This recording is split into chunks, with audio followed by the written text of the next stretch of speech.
प्रिय विद्यार्थियों, न्यूक्लिक अम्ल की संरचना के बारे में और न्यूक्लिक अम्ल की विशेषताओं के बारे में अपन अध्ययन कर रहे थे। उसी क्रम में आज हम डीएनए अणु हैं उसकी पुनरावृत्ति या प्रतिकृति, जिसको अपन कहते हैं replication of DNA, replication of DNA के बारे में जानकारी प्राप्त करेंगे। रेप्लिकेशन ऑफ डीएनए, डीएनए एकमात्र ऐसा बायोमोलिक्यूल है जो अपने समान जो दूसरे डॉटर डीएनए मॉलिक्यूल का सिंथेसिस अपने आप कर सकता है।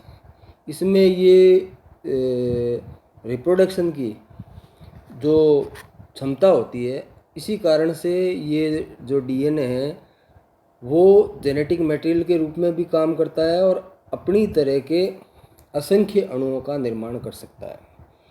ये जो क्षमता है, ये जो प्रोसेस है जिसके माध्यम से डीएनए का एक अणु 2 और 2 से 4, 4 से 8 और 8 से 16 अणुओं का जो निर्माण करता है, इस प्रक्रिया को कहते हैं अपन पुनरावृत्ति, डीएनए रेप्लिकेशन या प्रतिकृति। सर्वप्रथम वाटसन और क्रिक ने जो मॉडल 1953 में प्रस्तावित किया था, उस वाटसन और क्रिक का जो मॉडल है उसके बारे में अपन ने पूर्व में जानकारी प्राप्त कर ली थी कि जो डीएनए का मॉलिक्यूल होता है वो डबल हेलिकल होता है। उसके जो दोनों हेलिक्स होते हैं उसमें एक हेलिक्स होता है वो 3 से 5 क्रम में होता है और दूसरा जो हेलिक्स होता है वो उसका जस्ट उल्टा होता है। ये जो हेलिक्स होते हैं, ये जो स्ट्रैंड होते हैं, वो एक दूसरे के कम्प्लीमेंट्री होते हैं। कम्प्लीमेंट इन द सेंस होता है कि इधर 3 एंड है तो सामने वाला 5 एंड होगा और इधर 5 एंड है तो सामने वाला 3 एंड होगा। तो ये जो डबल हेलिक्स होते हैं वो सीडी, जो सर्पिलाकार सीडी नुमा इसकी संरचना होती है, ये अपन ने पूर्व में अध्ययन कर चुके हैं। वाटसन और क्रिक ने जो 1953 में इसकी जो पुनरावृत्ति की क्रिया का एक सरल प्रारूप अभी प्रस्तावित किया था, जिसको बाद में कॉर्नबर्ग, स्टाल और टेलर ने 1959 में अपने प्रयोगों के द्वारा सिद्ध किया था। ये जो प्रतिकृति की क्रिया होती है वो सेमी कंजर्वेटिव मेथड से होती है, अर्ध संरक्षी तरीके से ये जो प्रतिकृति होती है। ये जो सेमी कंजर्वेटिव है इसको समझना भी जरूरी है। सेमी कंजर्वेटिव क्या होता है कि डीएनए के जो 2 हेलिक्स, 2 स्ट्रैंड होते हैं, उसमें जो नए मॉलिक्यूल बनते हैं उसमें एक पेरेंटल होता है और एक डॉटर स्ट्रैंड होता है। यानी एक डीएनए के मॉलिक्यूल से जब 2 डीएनए के मॉलिक्यूल बनते हैं, 2 डीएनए के अणु बनते हैं, जो नए जो डीएनए के अणु बनते हैं उनमें एक स्ट्रैंड तो पेरेंटल होता है और एक स्ट्रैंड नया बनता है। एक हेलिक्स होता है, एक स्ट्रैंड होता है, वो नया होता है। यानी आधा तो पार्ट होता है वो टेम्पलेट के रूप में पहले का जो पेरेंटल होता है और आधा नया बनता है। इसे कहते हैं semi conservative method of replication. अब DNA replication, Watson and Crick suggested a very simple mechanism of DNA replication on the basis of its double helical structure।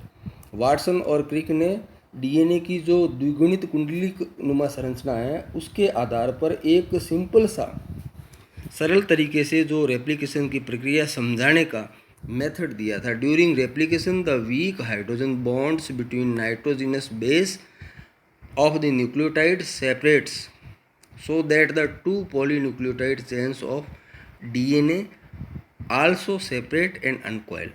जो 2 पॉलीन्यूक्लियोटाइड चेन होती है जो एक दूसरे की कम्प्लीमेंट्री होती है, वो उसके बीच में जो हाइड्रोजन बॉन्ड होते हैं, फॉस्फोडाइएस्टर बॉन्ड होते हैं, वो सबसे पहले खुल जाते हैं, टूट जाते हैं और दोनों जो हेलिक्स होते हैं वो अलग हो जाते हैं एक दूसरे से, एक किनारे से जुड़े रहते हैं और बीच में से फॉर्क लाइन जो स्थिति होती है, फॉर्क लाइन जो मेथड में जो होता है, जब एक हिस्सा 2 स्ट्रैंड का जुड़ा रहता है और बाकी वाले अलग हो जाते हैं, अनकॉइल हो जाते हैं।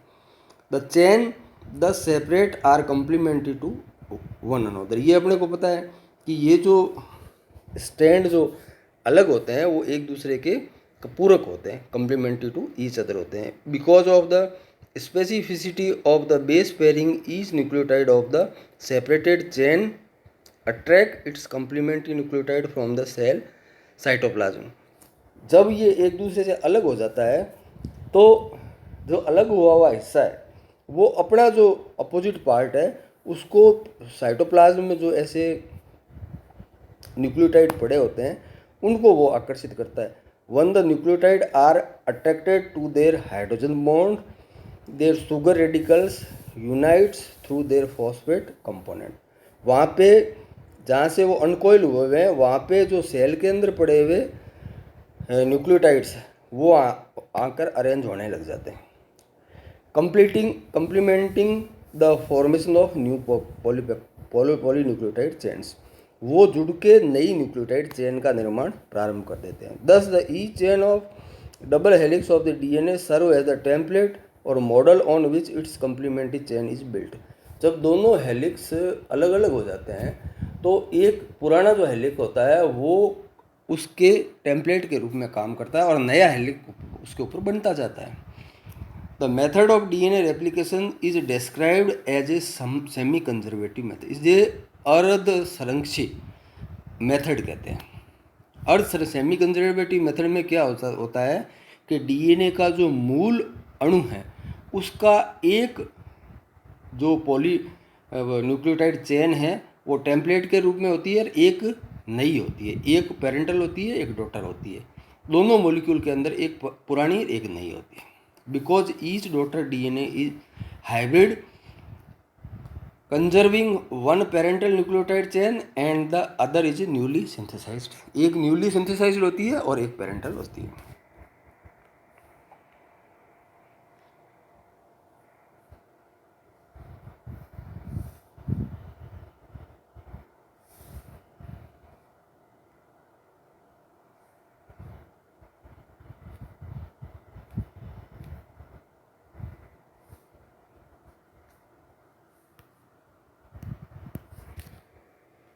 ये जो डीएनए का मॉडल है, model of replication of DNA, the parent, ये बीच में अनकॉइलिंग होगी, ये यहाँ से जुड़ा हुआ है इस जगह से, ये दोनों अलग अलग हो गए, ये दोनों अलग अलग हो गए। अब इसके अंदर क्या अपन देख रहे हैं कि एक जो स्टैंड है ये वाला स्टैंड है वो पुराना है और ये नया बन रहा है टुकड़ों में, ये टुकड़ों में बन रहा है। ये जो टुकड़ों में बनता है वो स्टैंड उसमें छोटे छोटे पीस के रूप में डीएनए का नया जो टेम्पलेट बनता है और एक जो स्टैंड होता है उसमें लगातार बनता है। ये जो इधर वाला स्टैंड है उसमें लगातार बन रहा है। ये जो लगातार बनता है वो लीडिंग स्टैंड कहलाता है और जहाँ पे टुकड़ों में बनता है वो लॉगिंग स्टैंड कहलाता है।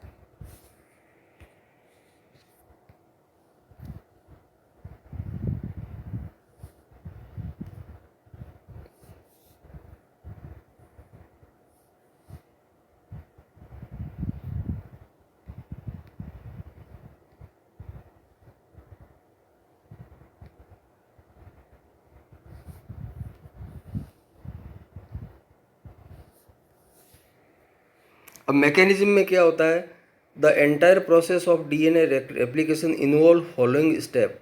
Recognition of the initiation point. सबसे पहले जो इनिशिएशन पॉइंट होता है जहाँ से डीएनए का मॉलिक्यूल रेप्लिकेट करना प्रारंभ करता है वो इनिशिएशन पॉइंट है। Replication of DNA begins at the specific point called initiation point. जहाँ से रेप्लिकेशन प्रारंभ होता है वो ओरिजिन जो स्पॉट कहलाता है या उसको कहते हैं initiation point, where replication fork begins. This is nucleotide sequence of 100 to 200 base pair. Specific initiator protein DNA recognize the initiation point on the DNA directed RNA polymerase initiate the synthesis of the RNA primer। जहाँ से DNA बनना होता है वहाँ RNA primer का formation होता है। DNA chain, the prokaryotes there is only one origin per chromosome, but the eukaryotic each DNA molecule has many origin consist of the 245 base pair. जो प्रोकैरियोट्स और यूकैरियोट्स के अंदर जो ओरिजिन स्पेस होता है वो अलग अलग होता है। प्रोकैरियोट्स के अंदर एक ही होता है और यूकैरियोट्स के अंदर अलग अलग जो डीएनए के मॉलिक्यूल होता है उसमें अलग अलग ओरिजिन जो पॉइंट होता है। These bases are arranged in repeating sequence of the 9 mers and 13 mers. दूसरा जो अनवाइंडिंग ऑफ द डीएनए जो मॉलिक्यूल होता है वो कॉइल्ड होता है। तो सबसे दूसरा स्टेप होता है इसकी अनवाइंडिंग। सबसे पहले तो रिकॉग्निशन हो गया। रिकॉग्निशन होने के बाद में जो जिस पोर्शन का रेप्लिकेशन होना है उसको डबल होना है वहाँ पे अनवाइंडिंग होती है। वो अकुंडलन जिसको कहते हैं खुलना, कुंडली का खुलना। The unwinding protein bind to the origin of the one of the strand of the duplex, open up the loop and bubbles. जहाँ से अनवाइंडिंग होनी है वो डीएनए का मॉलिक्यूल खुलना है, यानी डबल हेलिक्स से सिंगल हेलिक्स अलग अलग होने हैं, वहाँ पे वो अनवाइंडिंग प्रोटीन अटैच हो जाते हैं। The separating the two strand of the DNA duplex, these are DNase A, DNase B, DNase C. ये डीएनएज ए, बी, सी ये प्रोटीन्स होते हैं जो वहाँ पे जो इनिशिएशन पॉइंट होता है वहाँ अटैच हो जाते हैं। These open the destabilise the helix, वो वहाँ पे जुड़कर उसको जो हेलिक्स होता है उसको डीस्टेबलाइज कहते हैं। These enzymes are called helicase. ये जो हेलिकेज कहलाते हैं ये क्या करते हैं कि डीएनए की जो डबल हेलिक्स है उसको खोलने का काम करता है।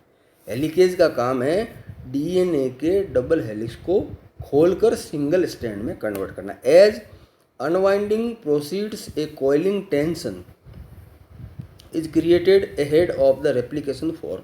A group of the single stranded binding proteins SSBPs stabilize the helix and the enzyme DNA gyrase make a single or double strand cut in DNA.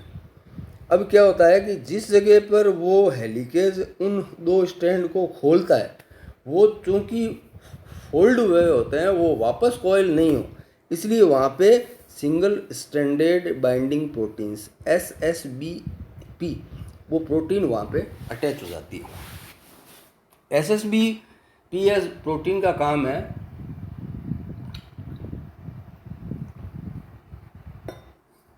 कि वो जो डबल स्ट्रैंड अलग हुए हैं वो वापस जुड़ नहीं जाए, उनको अलग अलग ही रखना, ये काम होता है। अब तीसरा है RNA priming. The DNA directed RNA polymerase now synthesise the primer strand of the RNA.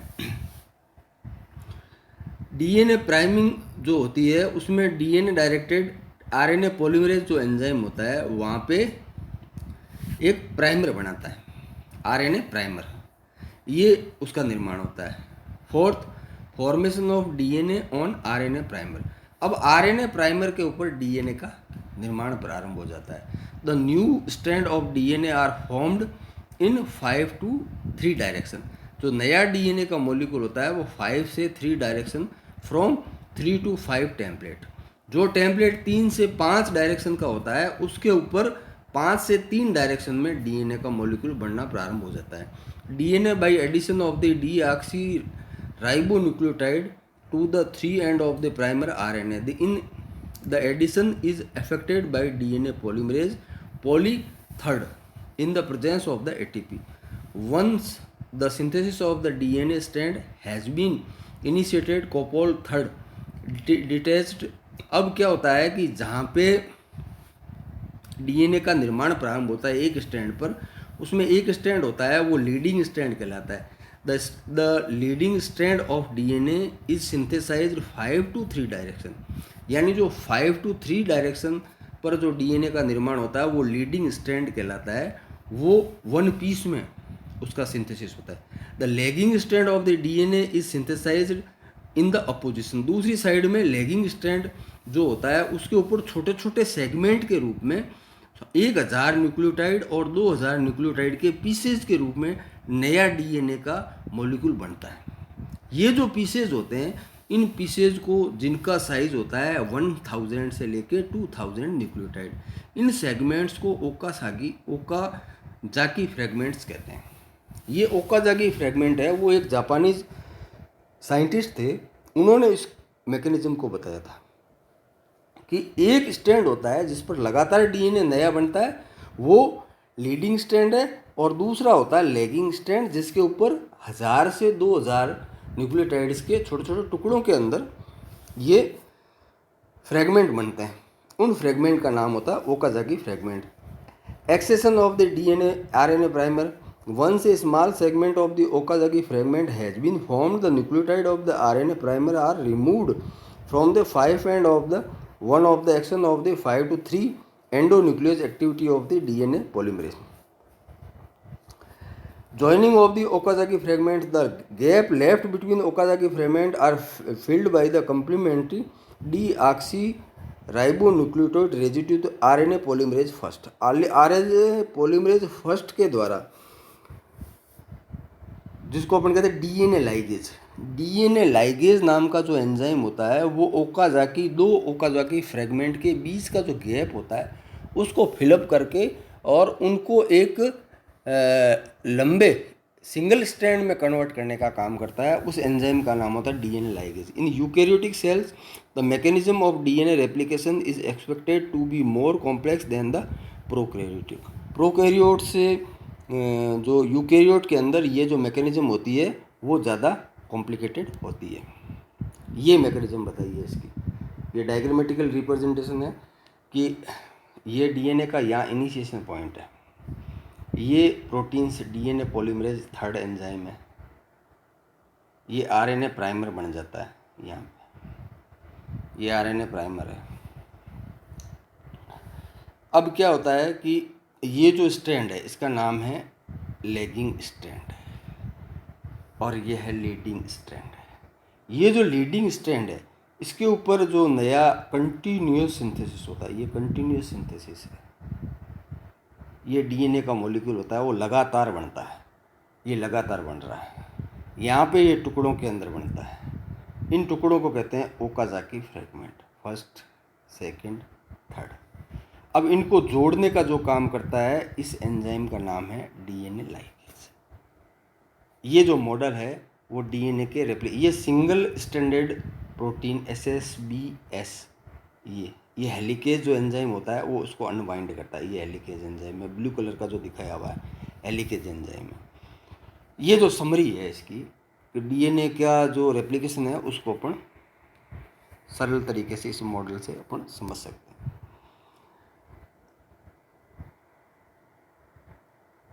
आज के व्याख्यान में इतना ही। अब जो डीएनए के रेप्लिकेशन से रिलेटेड जो एंजाइम्स हैं इनके बारे में जानकारी अपन नेक्स्ट व्याख्यान में करेंगे। जय हिंद, जय भारत।